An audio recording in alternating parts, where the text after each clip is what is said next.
Zdravím vás, ja Pišta Lakatoš, čo odborník som na celosvetové problematiky, na najvyššej úrovni štýl Greenpeace. Vlastne Greenpeace. Som zažil akciu, bol som neviem či kde, v Geraltovciach, neviem, na aute. Auto idem tam, že zoberiem kapra, kúpim doma.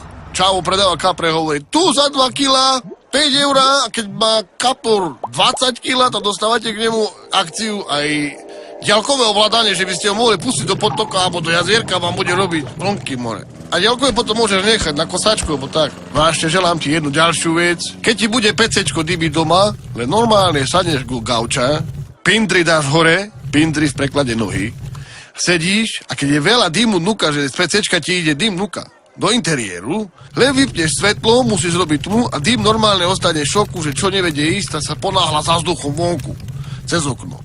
Overená vec. Výskum potvrdil. Pozerám ti také kanály, čo si normálny. Počúvaj ma sem, poviem ti tak, brat. V roku 2013 budú Košice európske hlavné mesto kultúry. Bude zrobené. Diaľnice budú zrobené také, že 4 auta vedľa seba môžu ísť a pri zvolení sa môže dať až 8 auta ísť vedľa seba. Ale vieš, čo bude najväčšia sranda? Že nebude treba. Bo každý bude doma váľať sa vo Valende a rok 2013 bude jedno veľké oddychové. Popoludnie, či už s rozhlasom, alebo budeš počuť gramofón, hocičo, len sa netreba obávať. Mám taký projekt, keby ti bolo treba med, alebo čo, len mi volaj do budúceho týždňa, do piatku, daj mi rýchlo objednávku, bo jednu včelu mám, Zlatia sa volá, originál lieta hore dole, má veľa roboty, jedno vedierko má, do neho dáva to ten nektarinky hore dole.